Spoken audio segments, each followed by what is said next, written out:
ഇപ്പം കിട്ടുന്നത് എത്ര? 300 രൂപ. എന്തായാലും ടീച്ചറായാൽ ഇത് എൻ്റെ തെറ്റ്. ഇപ്പം ടീച്ചറായിരുന്നെങ്കിൽ ഓരോ മാസം 3000 രൂപ കിട്ടും. ഇതാ 24 മണിക്കൂർ പണി എടുത്തിട്ട് ഒരു മാസം ആകുമ്പോൾ 300 രൂപ. ആർക്ക് വേണം? ഒരു കാര്യം ചെയ്യാല്ലേ, ഒരു കാര്യം ചെയ്യാം. ഒരു ഐഡിയ ഉണ്ടല്ലോ. ഒരു കാര്യം ചെയ്യാം, നമുക്ക് ഒളിച്ചു നിൽക്കാം.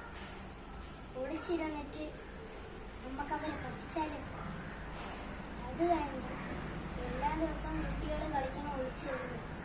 അപ്പൊ എന്നെ കൊണ്ട കണ്ടുപിടിച്ച് സാറ്റടിക്കാതെ പരിപാടി ചെയ്യാം. ഒരു ഐഡിയ ഉണ്ടല്ലേ, അവരോടൊക്കെ പറയാം എനിക്കിത് പണിയാണ്. എന്നിട്ട് നമുക്ക് കുറേ ദിവസം വരണ്ട. എന്നിട്ട് ലാസ്റ്റ് ദിവസം പോയി അങ്ങ് പൈസ വാങ്ങിക്കണം. എന്റെ ഐഡിയ എങ്ങനെ ഉണ്ട്?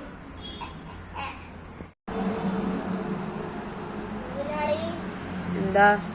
എനിക്ക് 2 ദിവസത്തെ ലീവ് വേണം. എന്താ? എനിക്ക് തീരെ വയ്യ.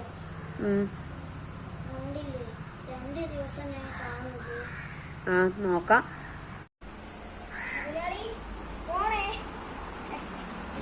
അങ്ങനെ ആ വഴി കഴിഞ്ഞു.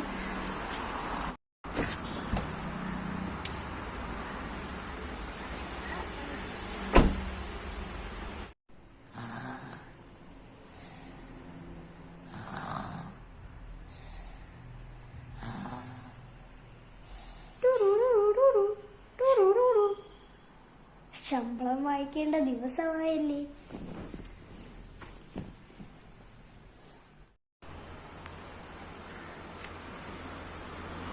അത് ചെയ്തേക്കാം. അല്ലെങ്കിൽ ചിലപ്പോ പൈസ കിട്ടിയില്ലെങ്കിലോ.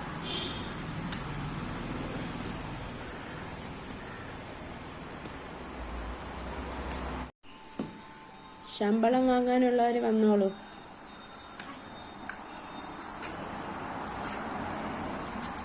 പൈസ മുതലാളി, പൈസ അല്ല മുതലാളി. എന്താണ്? 50 രൂപയേ ഉള്ളൂ. 300. അതിന് 50 രൂപയുടെ പണിയല്ലേ ചെയ്തോളൂ. ബാക്കി സുഖമില്ലാന്നും പറഞ്ഞ് വീട്ടിൽ പോയി കിടന്നുറങ്ങുമല്ലായിരുന്നോ? അപ്പൊ ഇതൊക്കെ ഉള്ളൂ.